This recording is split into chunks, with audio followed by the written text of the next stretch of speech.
Hello everyone and welcome to Ring the Bell. This is a wrestling game show where the points don't matter and the only prize is bragging rights. I'm your host, the Macho Fan, and as always, we'll have on 4 wrestling creators and they're going to compete in 3 rounds of different debate-style topics and receive points for making interesting or compelling ideas and lose points for backtracking or repeating themselves or others. Now, let's meet our contestants. Our first contestant is currently wrestling for 2 promotions in North Carolina, ACW and ACCW. He's straight out of Horrorwood. Thank you for joining us, Cynic!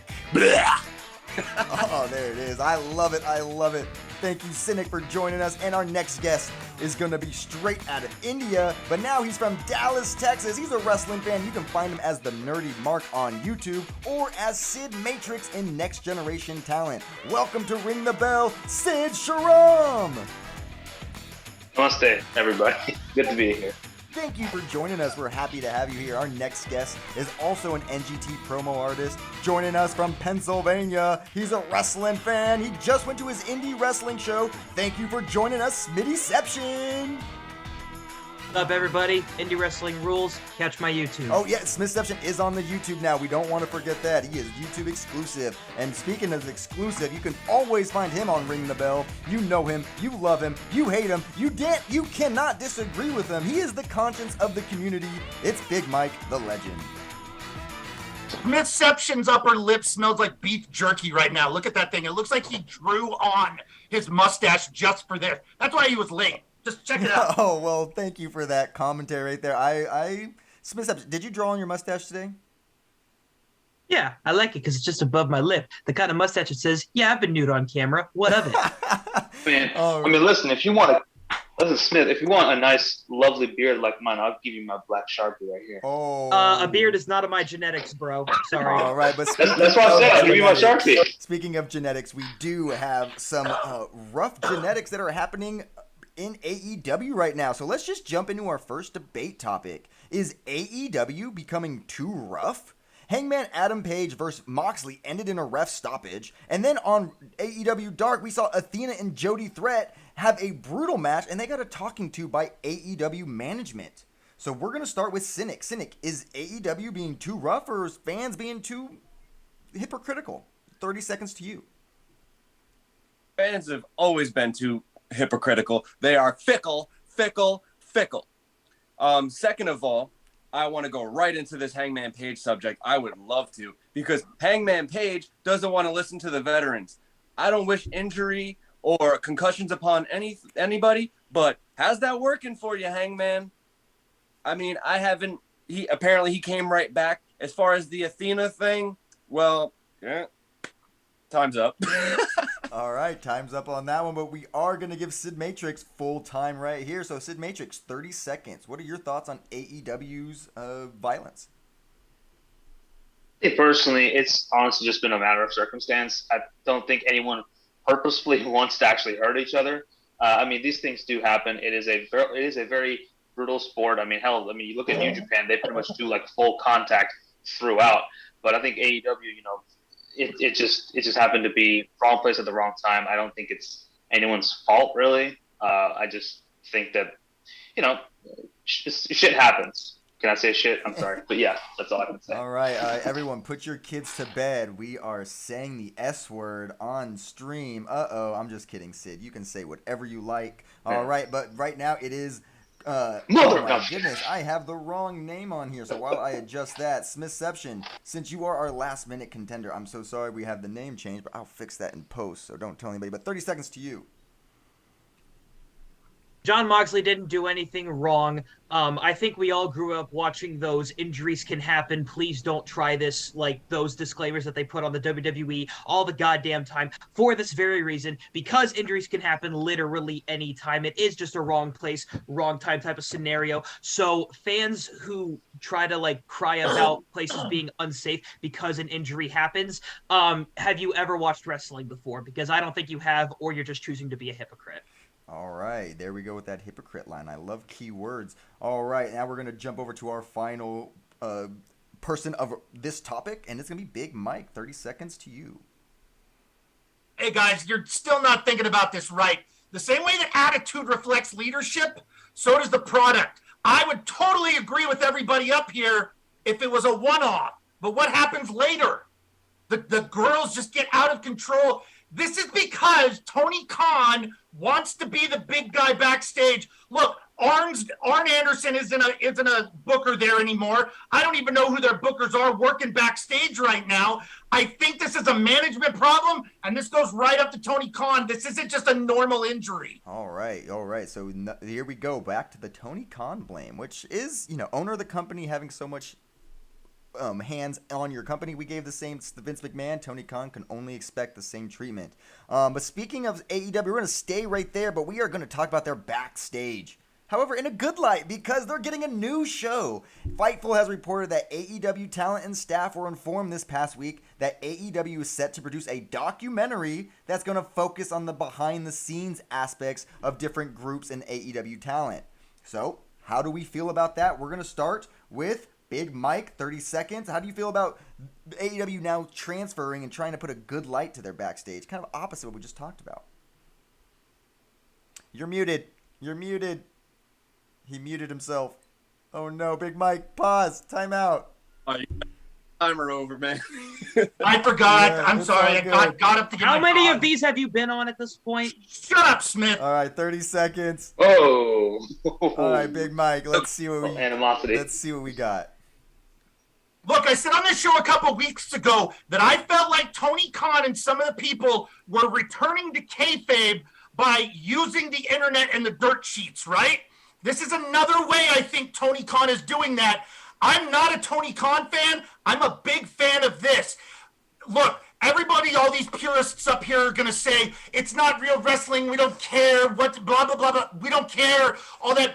Being the elite was hilarious, and I think that's what this is going to kind of be. All right, let's jump over to Smithception. Smithception, 30 seconds to you. This documentary is basically going to be one of two things. It's either going to be the AEW equivalents to the 365 or the 24 thing they try to do, where they're going to be like self-aware about their problems, but then never actually address any of them. Or it is going to be another BTE type thing, not exactly BTE, but another thing that they can actually make entertaining, just like how BTE was able to get over stuff like the Dark Order segments and just Kenny and the Bucks in general. I think this is a great opportunity. Just don't let it be some stupid, overly produced documentary. All right, and Sid Matrix, 30 seconds. How do we feel about this new documentary show? So I can't really tell what it's going to be, but what I would like to see personally is something kind of like when they did the first ever Double or Nothing. They did something called Before the Bell, which is like a 45-minute documentary. I would love to see something like that, kind of going behind the stage, kind of seeing how people prep and all that stuff. Because now when we have the thing before AEW, they just have promos between the two opponents. I want to see how they're training, their dieting, everything. That would just be really cool. I guess maybe because I'm a fitness guy. That's probably it. All right, that is some good ideas there, especially with TikTok. We see a bunch of those day in the lives going viral. I can easily see that. All right, Cynic, 30 seconds to you. So I think a lot of the smart fans are going to want and think to see all the backstage drama. And the only backstage drama that they might get is super staged backstage drama. I'm thinking a lot of maybe what a lot of other people might have touched on, which is it's going to have like some BTE type stuff. And it's probably going to be some stuff that they're going to try and paint Tony in a better light and make things look like all sunshine and rainbows. Yeah, all right. Yeah, that's a good point right there, especially with what we're seeing with the backstage drama and this just coming out right now. I think people are going to be wanting one thing and receiving another. But let's move into our last topic of round one. And I'm just going to preface this topic before saying that we are recording this prior to NXT Halloween Havoc, which does air, I believe, later tonight, right? It's tonight on Saturday night, and but this is going to be about NXT. Now, we are seeing NXT dying. Is that what's actually happening? Ever since Triple H took over, they brought back the NXT Black and Gold, but we're also seeing a bunch of talent. It started with Dolph Ziggler and Mandy, but more talent from the main roster being pushed down to the NXT roster trying to revive it. But we're not seeing a great upcoming of skills besides Braun Breaker and Carmelo Hayes in the new recent batch. So, is NXT dead? Or how can you fix or change NXT? We're going to start with Sid Matrix. 30 seconds. Oh boy. Okay. All right. So for me, I think NXT, ever since the AEW came about, and we had them going into the 2-hour live taped episodes, I feel like that's kind of when they kind of started to lose their original vision. I think honestly, just kind of go back to the basics. I personally think if it ain't broke, don't fix it. 1-hour shows, pre-taped, I think it would be fine. All right. Back to the basics. Going back to the basics, we're going to go back to Smithception. So Smithception, 30 seconds to you.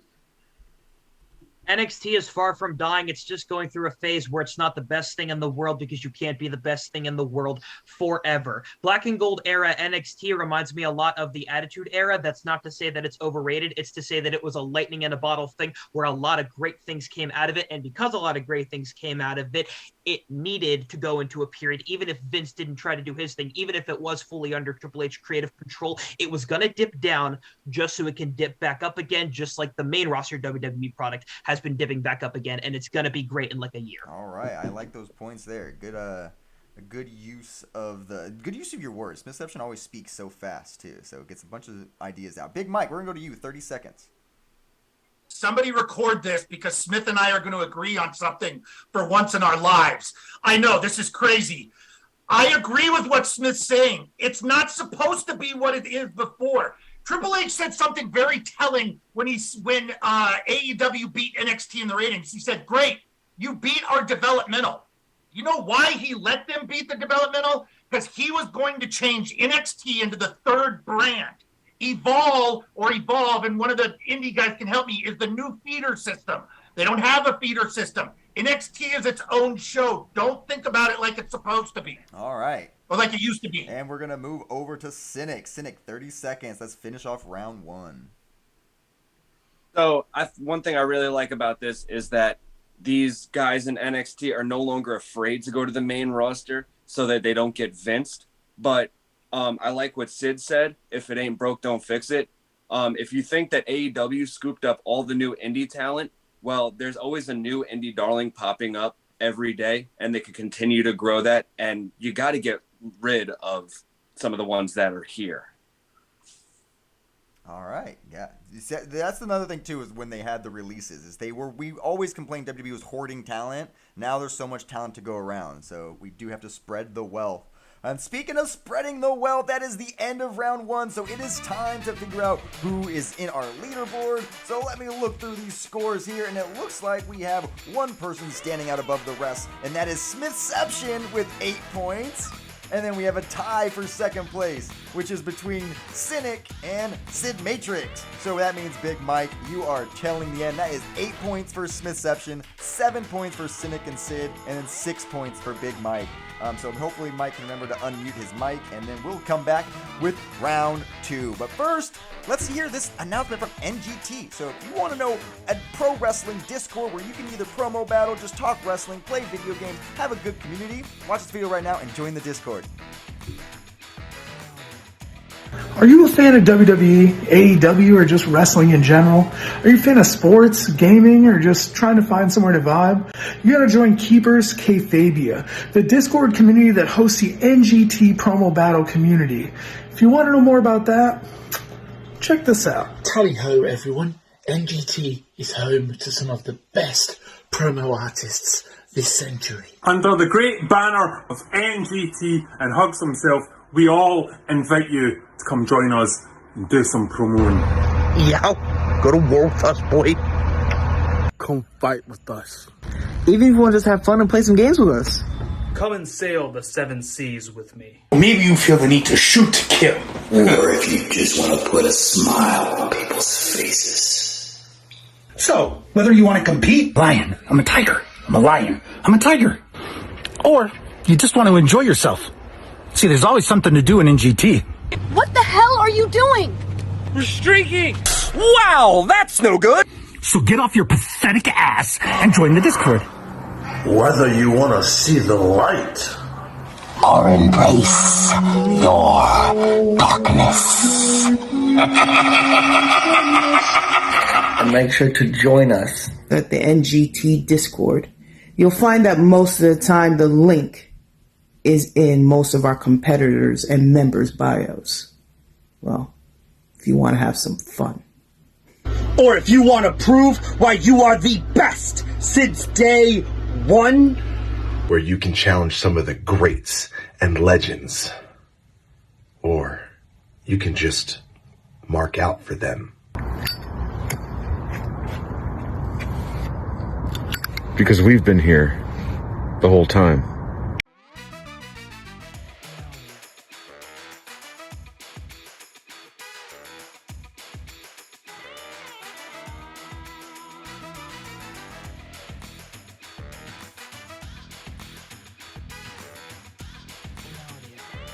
Hello everyone and welcome back to Ring the Bell. We are here with round 2 and these are our contestants. We got Cynic, Sid Matrix, Big Mike, and Smithception. And are you guys ready to buy or sell some matches of the week?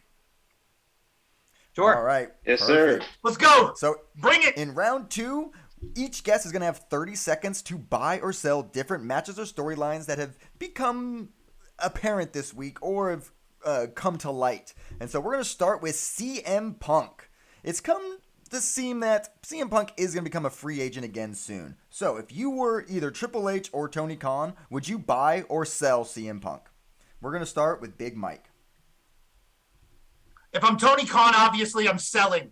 If I'm Triple H, I'm buying, but it's really a sell. And here's what I mean. I don't think Triple H likes CM Punk in the community. I think they butt heads a lot. I think they're totally opposite. What's the best way to put CM Punk to bed?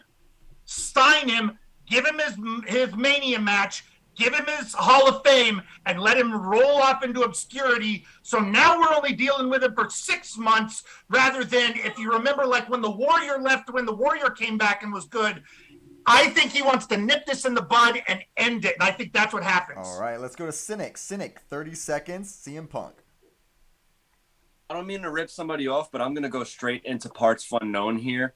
I would love to see a huge swerve of CM Punk coming back, Tony Khan re-signing him, kind of shocking the world, shutting everybody up, turning CM Punk heel so he stays fresh, and eventually aligning with MJF so he could keep the belt on him, continuing to elevate to be probably the biggest star so that they could possibly match that Roman Reigns level that they have, because that's all they have is Roman Reigns. All right, and Sid Matrix. Okay, first of all, I see you with that Parts Unknown reference. I love that video too. But I mean, I think for me, I would probably go ahead and just sell CM Punk just because, I mean, he's done quite a bit throughout the recent past. So maybe being in the wrestling business wasn't as good for him as he thought it was. So I just sell it, let him do his movies, let him, write his shitty comic books, and let him be with his wife and dog and be happy for the rest of his life. All right, and Smithception. A wise man once said it is better to keep your mouth closed and have people think that you're stupid or a fool than to open your mouth and to prove them right. And that is exactly what CM Punk needs to do. And that's coming from a major CM Punk fan. He's my third favorite wrestler of all time. I love the guy. I love his work. Always have. That being said, he needs to go away forever and never comment on anything ever again, because all it's going to do is tarnish his legacy even further than he already has. It is better for Tony Khan to sell CM Punk for like pennies on the dollar to a bankruptcy trustee than to like let Triple H get him or keep him around and bet that he's still going to have relevancy and people are going to care.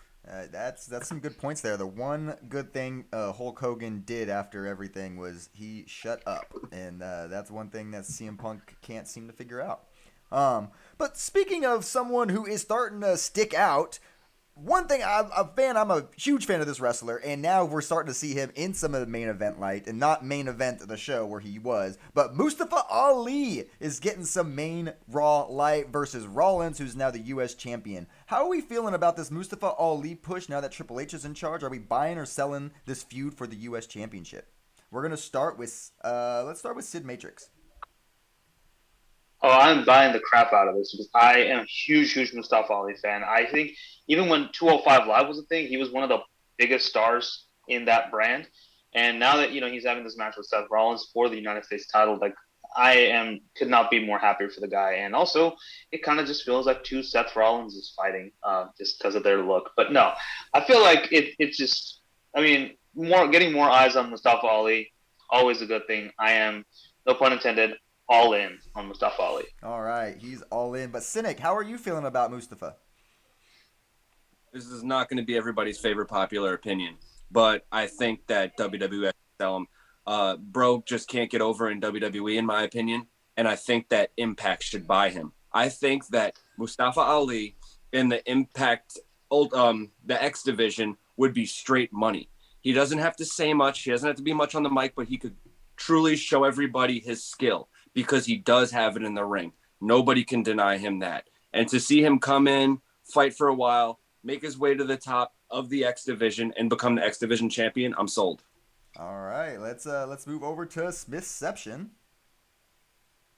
I think whether or not WWE should buy or sell Ali all depends on whether or not they're going to buy or sell Ricochet. Because when you look at guys on the main roster, those are like their two biggest like doppelgangers to each other. He really doesn't do much to stand out compared to somebody the likes of Ricochet. And for somebody who couldn't even like barely main event 205 Live under the Vince creative, as sure as the booking is probably going to be under the, you know, the Triple H creative now, I just don't see if he's really going to be able to do anything that can truly make him stand out like he almost could have. Oof. I'm torn on your comments, Smith, because I've seen the backstage promos that Mustafa has hidden from or put on his post on Twitter, but I do agree, like there is a reason Vince did probably put him in the backseat. But Big Mike, how do you feel about this?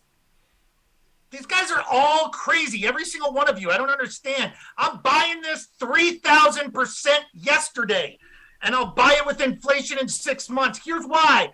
Guys, Seth Rollins told one of the best stories with Cody Rhodes. Shout out to Cody Rhodes for this. But remember, he was on the receiving end when Cody Rhodes had the huge... Seth Rollins is a master. I think will be on the Mount Rushmore one day. He's going to tell an amazing story with Mustafa Ali and get him over. All right. Speaking of getting over now. All right, now we're going right back to Saudi Arabia, but we're getting a match we've been wanting for a while. Both these men have fought in the UFC or MMA outside. Now they're back in the WWE. We got Brock versus Bobby, and two big meaty men slapping meat, as Big E would like to say. So are we buying or selling this match for? Well, just buying or selling in general, not necessarily where it is. But if you want to touch about the Saudi Arabia crowd, you can touch on that as well. We're going to start with, let's keep it at Big Mike. Big Mike, 30 seconds. I'm buying it. I like it. It's two big guys. I wish I could have seen them in an MMA match because I think that would have been phenomenal. But since I can't get that, I get this. Look, it is what it is. This is going to be the horror movie with all the gore. This is just going to be that one thing with all the big spots and everything else, and it's just going to be fun. You could do one or two matches. I would love to see a Hell in the Cell with this little feud, and I think it would be phenomenal. It's not a great story, but it's in the ring. All right, Sid Matrix, 30 seconds to you. I think, now that in Saudi Arabia we have Karrion Kross versus Drew McIntyre in the steel cage match, I think if you want to give it more of an MMA feel, you take that steel cage and you put Brock and Bobby in it. I think that would just be really cool. But I do love it. Always wanted to see these two guys fight it out. I know they did last year, but that was pretty much pandemic era. But now that we have a full-fledged crowd, this should be a lot of fun. It should be a spectacle, so I'm buying. All right, and then we're going to move over to Cynic. 30 seconds to you. So I'm gonna go right off of White Samuel Jackson, Big Mike, and I'm gonna say, have you ever seen Final Destination 2, where the trucks, everything's heading into each other? That's gonna be Bobby Lashley versus Brock Lesnar. That's gonna be this Saudi Arabia. It's an attraction match. We're going to get this attraction, but I don't want to see mixed martial arts in these two guys. I want to see them with that college wrestling, just slamming the shit out of each other into everything. And honestly, I want Saudi Arabia to be done eventually, but we have a little bit left, so let's do it. All right. And Smithception, let's close out this topic in 30 seconds to you.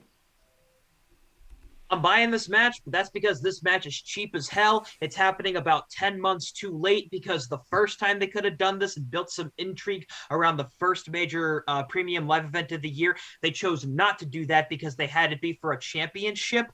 So as great as this match is going to be, again, it's a Saudi show, so it's going to be all big spots, which Brock and Bobby can do the big spots. It's still, again, going to be great.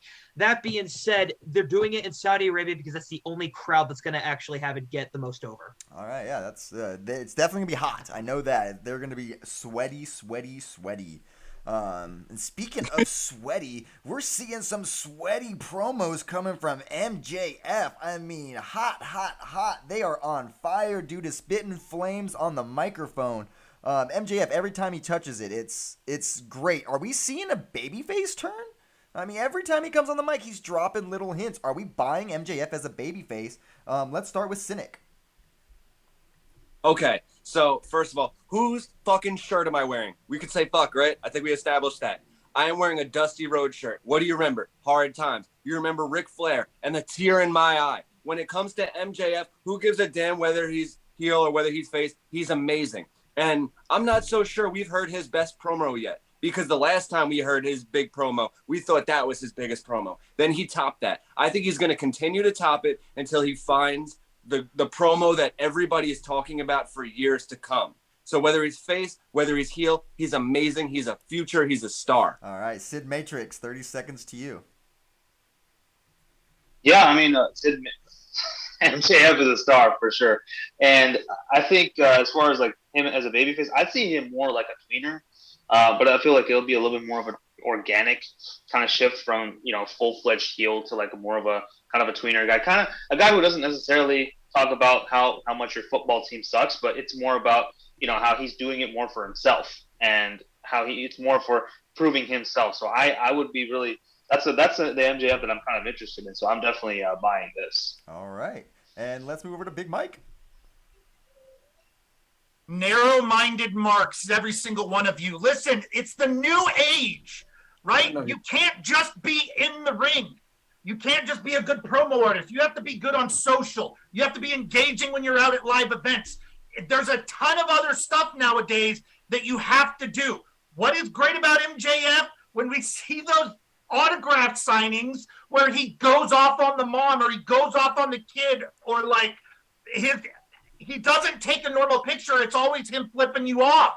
That's what's great about him. And I think if you keep him heel, those big promo moments will be even better. All right, Smittyception, how we feeling? Last comment for MJF.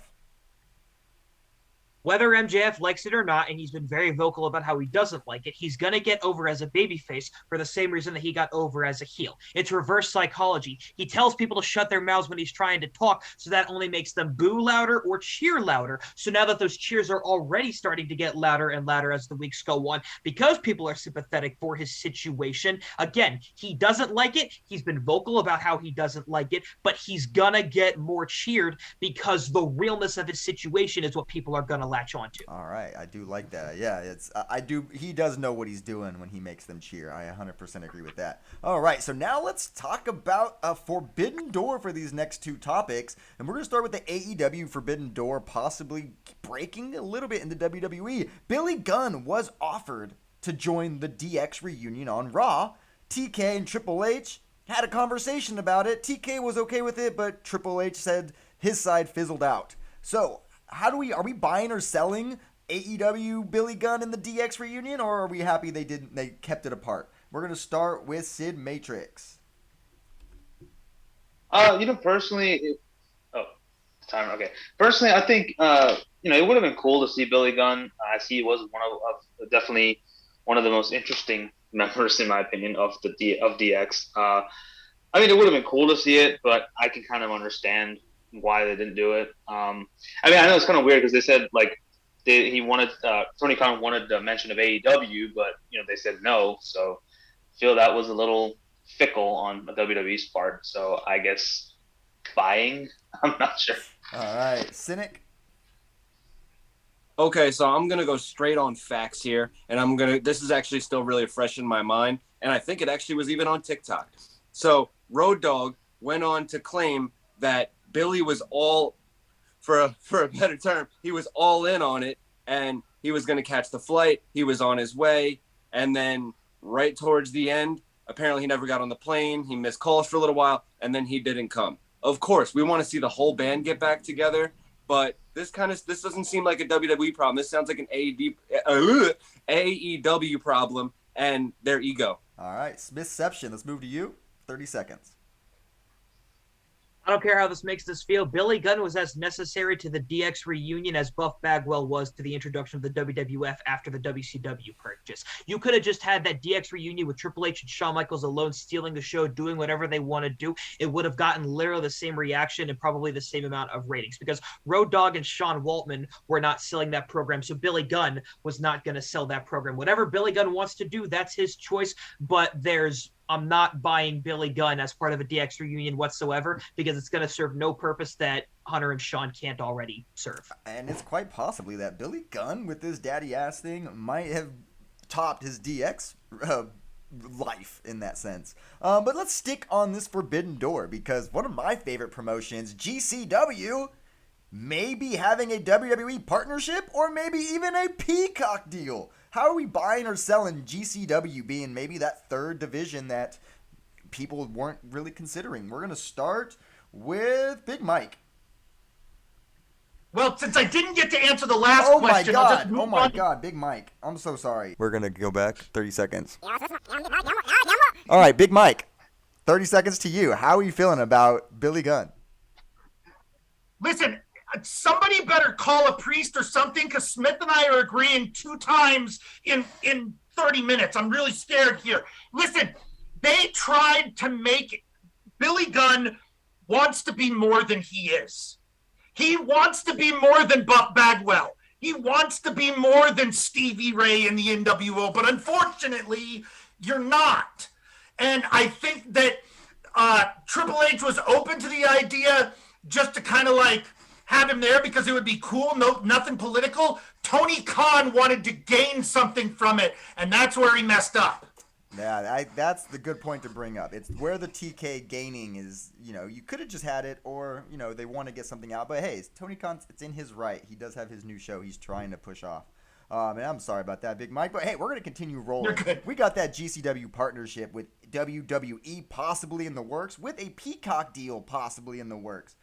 GCW, some fans call it garbage can wrestling. Some call it game changer wrestling. I call it my favorite wrestling. Let's start with Big Mike. How are we feeling about this GCW push? Are we buying or selling? I'm selling. Go back to the ECW documentary, right? What did Triple H say? He doesn't consider it a kind of wrestling. I don't understand with him in charge now why he would put resources and valuable resources with which he could do a lot with GCW. Listen, I like GCW as a product. I actually got into it because of you, Macho, and I like it. I do, but I don't see it fitting with where I think Triple H wants to go. I just don't think it does, so I'm selling. All right, let's move over to Sid Matrix. Sid Matrix, 30 seconds to you. I can't believe I'm also agreeing with Big Mike. I'm going to go ahead and say so. I don't really see how that partnership between WWE and GCW could work out. I feel GCW and WWE both have different philosophies in terms of wrestling. And also, if by some nook or crook it actually worked out, I'm pretty sure we would see a much tamer GCW product than we're seeing now.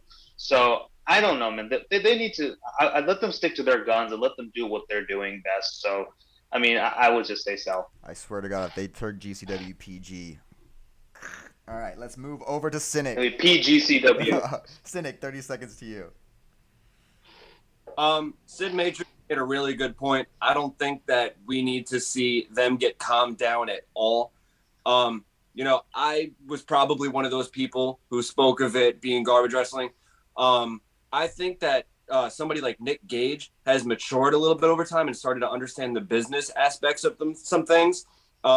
I frequently listen to Busted Open, and he was on it, and he was basically saying that, there is garbage wrestling out there, and that's not what we do. We are actually wrestlers that do a lot of things with weapons, and their crowds are just like a different kind of monster. And yeah, that would be good to maybe pull in an audience that WWE doesn't have, but I think it's going to hurt both products in the end. So I'm just going to drop an elbow on that. All right, good dropping the elbow a little after the bell, but we'll ring that bell with Smithception. How are we feeling about GCW with the final comments in round 2? It's not an opinion that the GCW product would be watered down if their talent was in the WWE system or there was some kind of like working relationship. It's a fact that would happen, and we know that would happen because they already tried it in AEW with Chris Jericho fighting Nick Gage as like the 5 stages with the MJF segment or feud, and we saw how watered down that was, even for a Nick Gage death match on Dynamite. And WWE is the safest programming basically in the world because they're number 1. It's gonna hurt both companies. All right. I do agree that GCW will probably get watered down, but I don't want it. Give it the rated R seal. All right, well that probably Nick Gage probably coming out with a plastic pizza. Oh no, don't do it. One of those foam ones. Oh no, don't yeah, put that out exactly. there. As long as they get that Pizza Hut deal. Or he'd come in with a pizza cutter and actually just cut a slice of pizza, and that's going to be it for Nick Gage. No, definitely not. Nick Gage would probably rob another bank before that happens. But that is it for round 2. Let's check over our scores and see who is going to our video showdown. Oh my goodness, this is really close. We have a tie for both places, but it's a tie for first place. And that is between Smithception and Big Mike. That is right. So Big Mike and Smithception are going to the showdown round with 21 points each. Cynic and Sid Matrix, you had 20 points each. So it was a 1-point difference for all parties involved. So very close. It came down to just a couple topics there. But I want to thank you guys all for joining us. Cynic, thank you for joining us on Ring the Bell. Do you have any words, anything you want to plug? Thanks for having me. Not really too much to plug. I can, I'm an independent wrestler. Look me up, Instagram, xCynicX, and I really appreciate being on this show. 30 seconds makes me lose my mind with my ADHD brain, but this was fun. I'd love to do it again, dude. All right, we'd love to have you back. I'll be in contact. Sid Matrix, thank you also for joining us. 2 people first time on the show. Sid Matrix, anything you're plugging right now? First of all, Brian, thank you so much again for having me on here. This was a lot of fun. I'll definitely come back on the show again. Yeah, my YouTube is The Nerdy Mark, and obviously TikTok, I'm Sid Matrix. I'm a bad guy over there, so cheer or boo me, I don't give a shit. But no, I'm just taking a little break from YouTube. I'm getting back into it very, very soon. But always open to collab, always open to new ideas. So, and just living in the free world. All right, yeah, living in that free world, living the dream, loving wrestling. And thank you guys both for joining us. Big Mike Smithception, we're going to see you in round 3 for the video showdown round. But first, before we get to that, I got to talk about G Fuel. That's right, G Fuel is having a buy one, get one free on all these tubs. Well, not all of them, but a good amount. You can get the blood orange, candy corn, blood, sweat, and tears, bubble gum, radioactive lemonade, which is my favorite. I have some of this. I use it every day. Got to use it in my Macho Man cup, but you got to try some now. It's buy one, get one free. Just go to gfuel.com. Use code TheMachoFan. You'll get 30% off from now till November 2nd. So get yours today, and then check out this interview with G Fuel's testimonials. You can find out how good they are right here, right now. Go check it out.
Welcome back for round 3.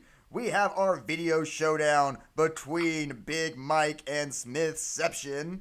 And this is a big moment for both you guys. Big Mike, do you have anything to say to Smithception before we get into our showdown round?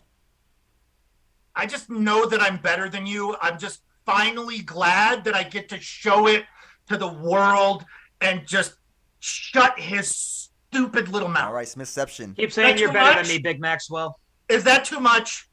All right, Smithception, do you have anything to respond to Big Mike going into the showdown round? I mean, you can say that you're better than me all you want, Big Maxwell, but, you know the truth, whether you want to say the opposite of the truth or not. Ooh, all right. I love them fighting words. So let's get into it. Our video showdown round. So each contestant is going to watch. We're going to do a little different. They're going to watch one video this week, the same video, and then they're going to have 60 seconds to respond to this video. Since they were tied, we did a backstage coin flip, and Smithception decided he's going to go first. And so we're going to show the video, and then Smithception, you'll have 60 seconds to respond. The video is shared now. Will you ever do like a celebrity match or kind of a fun match? I might. I'm thinking about wrestling Sasha Banks. Really? Yep. When? Can't tell you. Okay. Maybe we'll go up against WrestleMania. Yeah. All right, so there we go. Smithception, Ric Flair versus Sasha. What do we think? It's not as deep of a clip as a lot of people are going to make it out to be, because whether or not Ric Flair wrestles another match, his legacy is what it is, tarnished or otherwise, in whatever people's eyes, however they feel about him. So Ric Flair's not going to wrestle Sasha Banks. That's not even an opinion, because one, if Ric Flair does have another match, he's not going to do it with somebody who's athletic as Sasha Banks is, even if he is down for intergender wrestling, or the promoter would be down for intergender wrestling in the first place. Two, it's just, I don't know, man. Like, Ric Flair's just going to say things because he knows anything he's going to say, people are going to latch onto, even if, again, it's not that deep at all. I don't view this happening, and I understand why people say this, because Twitter likes to say whatever the hell they want, but Twitter's gonna Twitter, Flair's gonna Flair. This match is never going to be, and that's just how it is. All right, good timing on that exit right there. Perfect timing. 60 seconds now. Big Mike, how do you feel about Sasha and Flair? I am the biggest Ric Flair fan in the world. He's the first wrestler I remember seeing on TV in Idaho on TBS one Saturday night. He was the first one, and then Arn Anderson was the second. I love everything about that man. I felt really bad ever since his accident. He's kind of gone downhill, and he's looking desperate, and I apologize for that. You know why I watched Jerry Springer? Because it was a great train wreck. Oh my God, it was fun. It was so fun. And maybe I'm a fatalist here, maybe whatever. I want to see this happen because I want to see the car wreck. Look, if humans and individuals these days want to tarnish, they could have been one of the greatest. Let them. I'm going to buy popcorn and sit in the front row while you burn Rome down. I'm totally fine with it. And I think it could be a big pay-per-view. You know what? Maybe even I could challenge Smith, and Smith and I would like lead off the show, and we could wrestle with Macho as the ref, and like we could lead off this huge pay-per-view show. Okay, all right. I was kind of buying it for a little bit there, and then you kind of hit that ridiculousness there at the end there. But hey, I will. If I'm the special guest referee in that match, I'm all for it. Just give me some stripes on that shirt. Jason Ayers, you got one for me to borrow? All right, but let's get into it. All right, that was good points on that one. Let's see if Mercedes even comes back to wrestling. But let's see who's going to win this show. We had this breakdown. Oh, all right. It was a little bit of a differential. And fake drum roll, please. All right, and our winner of Ring the Bell episode 5 is Smittyception with 24 points. Big Mike with 22 points. All right, Big Mike, thank you for joining us. That was interesting thoughts there. Anything you want to plug or say before we give the last 2 minutes to Smittyceps?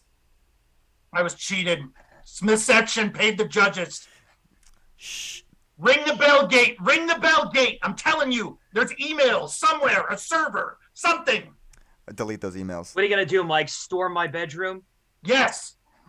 All right. Well, you can get on his way to the bedroom. Meanwhile, Smithception, you are the winner of Ring the Bell. And as courtesy, you get the final 2 minutes of the show. So, Smithception, you can talk about whatever you want. You can rant. You can brag. You can fantasy book. You can talk about how much you love Big Mike. But those time is all you. So, enjoy. I'm going to use these 2 minutes to say wrestling on social media sucks. It's a dumpster fire. I know we all think that. I know most of us like to say it, yet most of us still engage in it. And I'm saying that especially because I engaged in it for like 3 goddamn years on the worst possible platform, or second worst behind Twitter that you could have done it, that being TikTok. Ever since quitting TikTok, I have enjoyed wrestling way more than I ever have since before I even cared that much about social media. And I'm just generally happier in life, and especially when I'm watching wrestling. Feeling like you have to give your opinion on everything because you have almost, well in my case, almost 50,000 followers on a platform is exhausting. And I'm just not in the mood to want to do that anymore. I'm gonna make YouTube videos, I'm gonna stream on YouTube, I'm probably gonna talk about wrestling a whole lot on YouTube, but it's gonna be in a different format, and it's gonna have a different feel to it, because YouTube, despite not being a really great platform, is still leagues better than TikTok would ever treat anybody, especially the way that people on Wrestle Talk who don't make content treat the people who do make content on Wrestle Talk. So that is really the crux of what I wanted to get across here. If you want to enjoy wrestling again, if you feel jaded, stay the hell away off of social media and don't put content out on social media. Because again, ever since I started doing that, I've enjoyed the WWE product more. I've enjoyed the AEW product more. I went to my first indie show and enjoyed the indie product more than I ever would, despite what a lot of people want to call it, you know, like Outlaw Mud shows or whatever, or All Friends Wrestling, you know, or the E because it sucks and the E is just going to ruin everything because they can never do anything good anymore. Again, stay off of social media. You'll enjoy wrestling more. I promise you.